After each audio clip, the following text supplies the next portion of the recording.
అడిగితే తిరిగాడింది పైకి కింద చూసాడు. ఎప్పుడు చూసి క్లోజ్ చేసుకున్నారు, మనకి వీసా రాదురా బాబు అనుకుని మళ్ళీ ట్యాక్సీ పడినా. ఇది ట్యాక్సీలో ఉండా పేపర్ నేనేనా వీసా తీసానా నీ షాప్లో ఉండా. ఇది హాయ్ అండి, అందరూ నమస్కారం. అందరూ ఏమన్నారు, బాగున్నారా? బాగుండాలని మనస్ఫూర్తిగా కోరుకున్నాను. చాలా రోజులు వీడియో పెట్టి చాలా మిస్ అయ్యాను మిమ్మల్ని. 3 months అయిపోతుంది దాదాపు. చాలామంది వీడియోస్ పెట్టండి, ఫ్యామిలీ వీసా ఎలా తీశారో చాలామంది అడిగారు. కొంచెం అన్ని వారి కారణం వల్ల కొంచెం బిజీగా ఉండడం వల్ల వీడియో అయితే పెట్టలేకపోయినా. ఇప్పుడైతే ఎలా తీసానో ఏంటి అనేది పూర్తిగా అయితే ఈ వీడియోలో చెప్తా.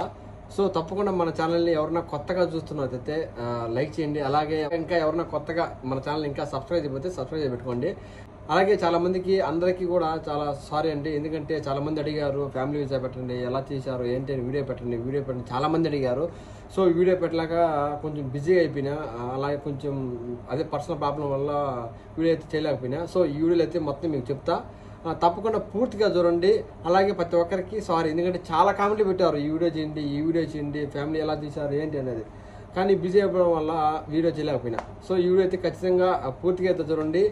అలాగే చాలా మంది ఫ్యామిలీ వీసా మనకెందుకులే అనుకుంటారేమో, ప్రతి ఒక్కరు చూడండి, ఎందుకంటే మీరు ఫ్యూచర్లో రావచ్చేమో, మీ ఫ్రెండ్స్ రావచ్చేమో, మీ బంధువులు రావచ్చు, ఏమో ఎవరైనా మీకు తెలిసిన వారు రావచ్చేమో, వాళ్ళకి ఇన్ఫర్మేషన్ అయితే చేస్తా కదా. తప్పకుండా మన ఛానల్ని షేర్ చేయండి, అలాగే లైక్ చేయండి మర్చిపోకుండా. ఓకేనా, లెట్స్ స్టార్ట్ ద వీడియో. ఫస్ట్గా మనకేంటంటే నేనేమన్నా మనసులో మన ఫ్యామిలీతో అంటే పాపతో వైఫ్తో తీసి వీడియో పెడదాంలే అనుకున్నా, కానీ కుదరడం లేదు. అందుకే నేనే సింగిల్గా పెడతా ఉంటా. నెక్స్ట్ వీడియో అయితే వాళ్ళతో కలిసి అయితే వీడియో పెడతా. తప్పకుండా మన ఛానల్ని చూస్తానండి. ఫస్ట్ ఆఫ్ ఆల్ ఏంటంటే మన కోవిడ్లోకి వచ్చిన తర్వాత మందికి తప్పకుండా షూన్ వీసా అయితే ఉండాలి, అదే 18 వీసా అనమాట. కాదిమకైతే ఇదైతే వర్తించదు. ఫ్యామిలీ వీసా అనేది కాదిమకి అంతే. కాదిమ అంటే ఇంట్లో పనిచేస్తారు కదా, వాళ్ళకైతే ఇలాంటి ఫ్యామిలీ వీసాలు అయితే వర్తించవు. వాళ్ళు తప్పకుండా అయితే 18 వీసా అయితే కలిగి ఉండాలి. అలాగే ముందుగా మన ఫ్యామిలీ ఇక్కడ తెచ్చుకునే బదులు మన కప్పిలో ఇక్కడ మనకు అకామా పడతారు కదా, వాడైతే మనకు ఖచ్చితంగా మంచి వాడైతే ఉండాలి. ఎందుకంటే మనకేమైనా ప్రాబ్లం వచ్చినా, మనకు కానీ మన పాపకు కానీ సంథింగ్ మన వైఫ్ కానీ ఏదైనా ప్రాబ్లం వచ్చినప్పుడు వాళ్ళు ఖచ్చితంగా మన పలిగే వాడైతే మంచిగా కోవిడ్ వాడైతేనే మనము మన ఫ్యామిలీని కోవిడ్కి రప్పించడానికి ట్రై చేయాలి. ఎందుకంటే మనకేమైనా ప్రాబ్లం రాకూడదు ఫ్యూచర్లో. ఫస్ట్ అయితే మన కపుల్ అయితే మంచిగా ఉండాలా. అలాగే మంది 18 వీసా అయితే ఉండాలా, షూన్ వీసా. ఇవి 2 కంపల్సరీ అయితే ఉండాలి. చాలామంది డౌట్ ఏంటంటే తర్వాత వచ్చేసి మన పాస్పోర్ట్. ఒకవేళ మనకు మ్యారేజ్ అయింది, మ్యారేజ్ ముందుగా అయితే మన పాస్పోర్ట్ తయారు చేసుకున్నాం అనుకో, మన ఫ్యామిలీ మన వైఫ్ది అవసరం లేదు నేమ్. ఎందుకంటే తర్వాత మీరు మ్యారేజ్ అయిన తర్వాత మళ్ళీ మీరు రెన్యువల్ చేసుకుంటారు కదా, మీ పాస్పోర్ట్ని కొత్త పాస్పోర్ట్ రెన్యువల్ అయిపోయిన తర్వాత అప్పుడైతే కంపల్సరీగా మీరు యాడ్ చేసుకోవాలి. అలాగే మన వైఫ్కి అయితే కంపల్సరీగా మన పేరు అయితే మన వైఫ్ దాంట్లో పాస్పోర్ట్లో ఖచ్చితంగా యాడ్ అయి ఉండాలి. మన పాస్పోర్ట్లో మ్యారేజ్ కాకముందు, మ్యారేజ్ అయిన తర్వాత అయితే కంపల్సరీగా మన భార్య కూడా మన పేరుతో ఒక పాస్పోర్ట్ అయితే ఉండాలి. ఓకేనా, అర్థమైంది అనుకుంటా. ముందుగా మ్యారేజ్ ముందు అయితే అవసరం లేదు మన పాస్పోర్ట్లో మన వైఫ్ పేరు.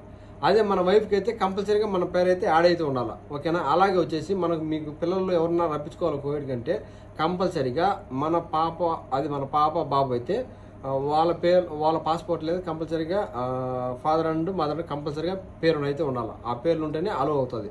ఎన్ని కరెక్ట్గా చూసుకొని, అలాగే మన ఇంటి పేర్లు కరెక్ట్గా ఉండాలా, అలాగే డేట్ ఆఫ్ బర్త్ కరెక్ట్గా ఉండాలా, మన మ్యారేజ్ సర్టిఫికేట్లో అలాగే వచ్చేసి మన పాస్పోర్ట్లో అన్ని కరెక్ట్గా ఉండాలి. అన్ని కరెక్ట్గా ఉన్నాయో చెక్ చేసుకున్న తర్వాత మనకు కపిల్ వచ్చేసి మనకు కోవిడ్లో కొత్త పాత అని ఏం లేదు. వీళ్ళు కొత్తగా కోవిడ్కి వచ్చామా పాతగా కోవిడ్కి వచ్చామా అనేది అదంటే ఇబ్బంది ఏం లేదు. లేడీస్ కానీ బాయ్స్ కానీ మన శాలరీ సర్టిఫికేట్లో ఇక్కడ శాలరీనే ఉంటుంది అనమాట. అదే ఇజ్నామిల్లో కంపల్సరీగా 800 శాలరీ అయితే పెట్టాలి. దాంట్లో మనకు శాలరీ సర్టిఫికేట్ పైన 800 జీతం ఉండాలి. ఓకేనా. ఇప్పుడు ఒక్కొక్కసారి రూల్స్ కోవిడ్ మారుస్తూ ఉంటారు. ఒకసారి లాస్ట్ ఇయర్ అయితే 450 ఉంది, ఇప్పుడైతే 800 చేశారు. కొన్ని రూల్స్ మారుతూ ఉంటాయి. ప్రజెంట్ ఉండే సిచ్యువేషన్ బట్టి నేను ఎలా తీసానంటే 800 శాలరీ కంపల్సరీగా ఉండాలా.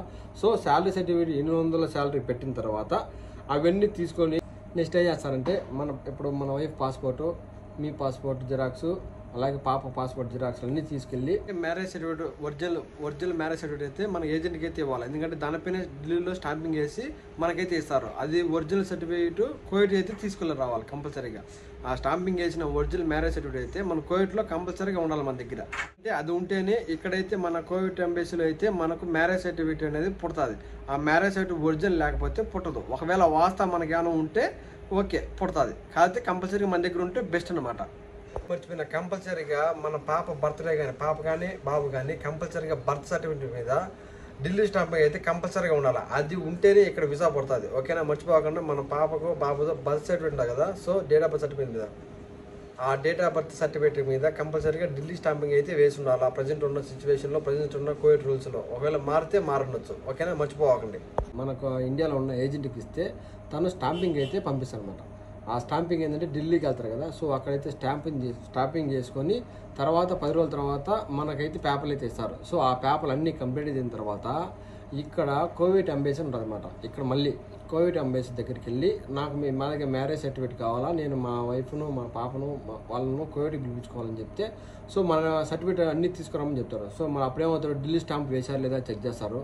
అలాగే వచ్చేసి మన దగ్గర పాస్పోర్ట్ కరెక్ట్గా ఉందా లేదా చెక్ చేస్తారు. అలాగే వచ్చేసి మన వైఫ్ పాస్పోర్ట్ మన పేరు ఉందా లేదా చెక్ చేసిన తర్వాత 3 ఓకే అంటేనే మనకు మ్యారేజ్ సర్టిఫికేట్ అనేది కోవిడ్లో అనేది ఇండియా ఎంబసీ అయితే ఇస్తారనమాట. ఆ ఇండియా ఎంబసీ మనం అమౌంట్ పే చేస్తే నేనైతే 11 KD పే చేసిన. సో ఒక్కోసారి 15 KD 11 KD అయితే ఉండొచ్చు. సో నేను 11 KD పే చేస్తే మనకైతే సర్టిఫికేట్ అయితే ఇస్తారనమాట కోవిడ్లో. ఆ సర్టిఫికేట్ తీసుకున్న తర్వాత కరెక్ట్గా చెక్ చేసుకొని సో ఓకే మనకి మ్యారేజ్ సర్టిఫికేట్ వచ్చిన తర్వాత దానిపైన మనము ఇక్కడే కోవిడ్లో ఉంటుంది. కోవిడ్లో ఒక 5 దినాల స్టాంప్ అయితే వేస్తారనమాట. వేరే కోవిడ్కి వచ్చిన తర్వాత తెలుస్తుంది. సో అదైతే 5 దినాల స్టాంపింగ్ అయితే సింత్రాల్, ఇక్కడ జవహర్లాల్ అయితే నేను సింత్రాల్ అనమాట, అక్కడ పోయి 5 దినాల స్టాంపింగ్ వేస్తారు. లేకపోతే కోవిడ్ సిటీలో అయితే ఇంకోటి కోవిడ్ వాళ్ళది అనమాట, కోవిడ్ స్టాంప్, మన స్టాంప్ కాదు. సో వాళ్ళైతే 5 దినాల స్టాంప్ వేస్తారు. ఆ స్టాంప్ తీసుకుని ఆ పేపర్లు తీసుకొని మన పాస్పోర్టు, మన వైఫ్ పాస్పోర్టు మొత్తం అన్నీ రెడీగా మొత్తం చెక్ చేసుకొని ఓకే రెడీగా ఉన్నాయి, మనకి ఎటువంటి ఇబ్బంది లేదు, మన శాలరీ సర్టిఫికేట్ 800 తీసుకున్న తర్వాత సో అవన్నీ ఇండియా ఎంబసీ మనకి ఇచ్చేస్తారు కదా సర్టిఫికేట్ వచ్చేసి మొత్తం.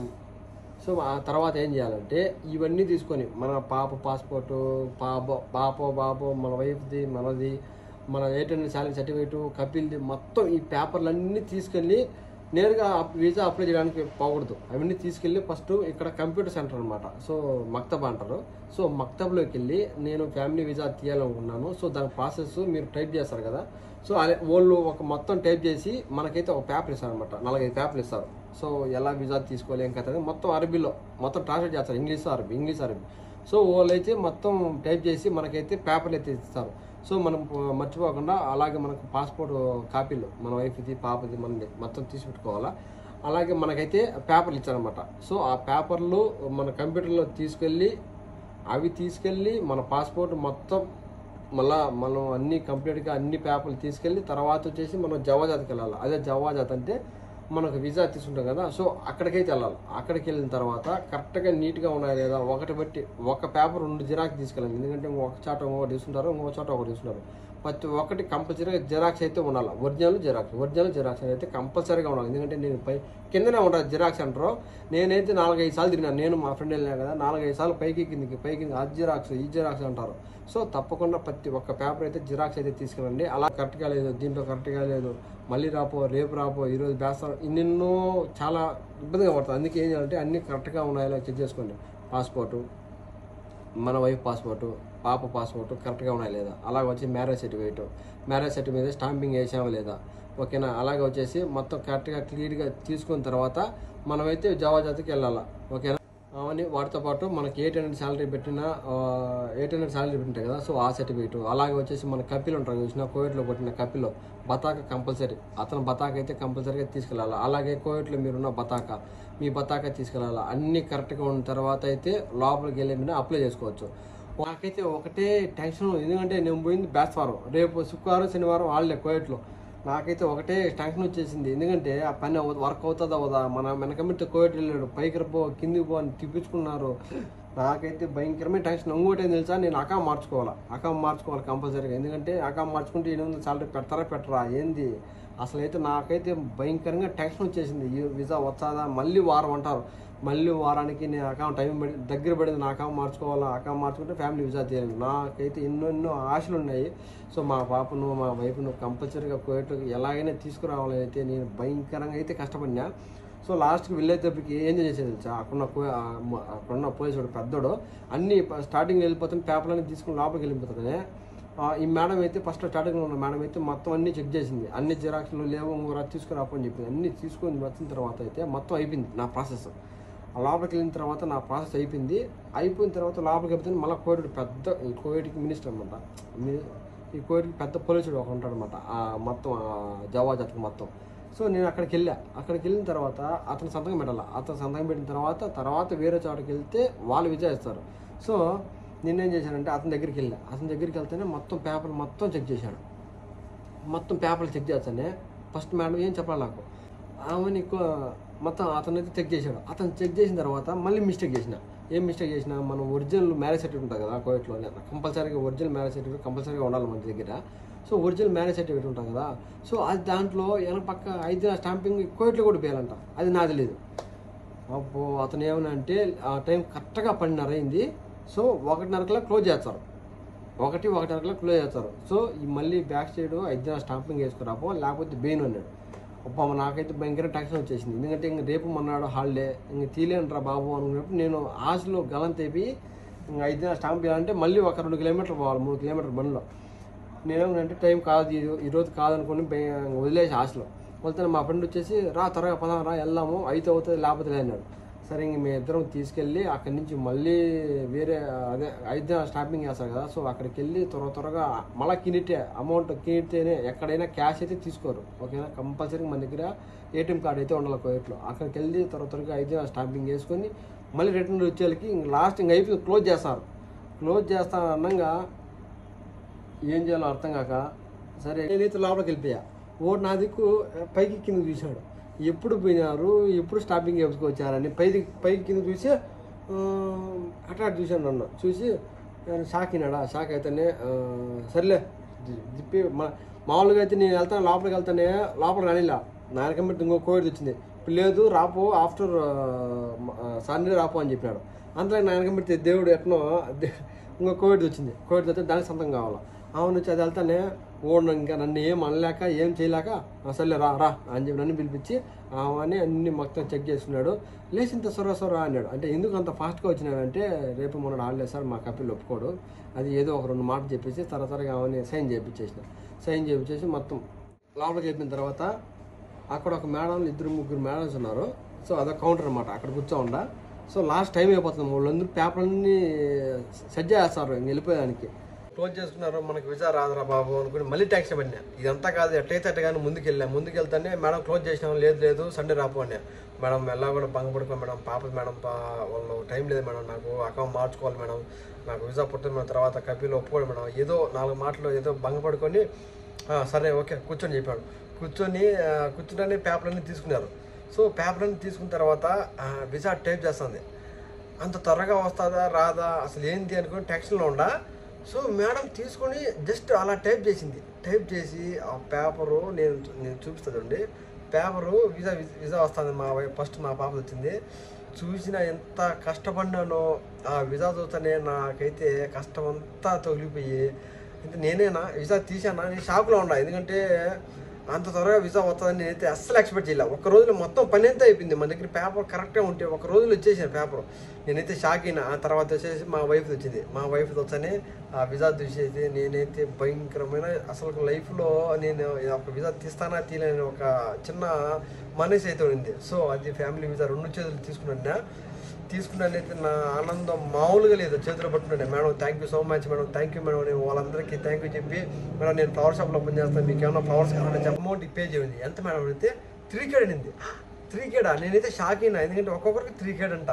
ఇంత కష్టపడినాను అన్ని 3 దినాల పెద్దగా నాకైతే షాక్ అనిపించింది. 3 దినాలు అంత తక్కువ రేటు.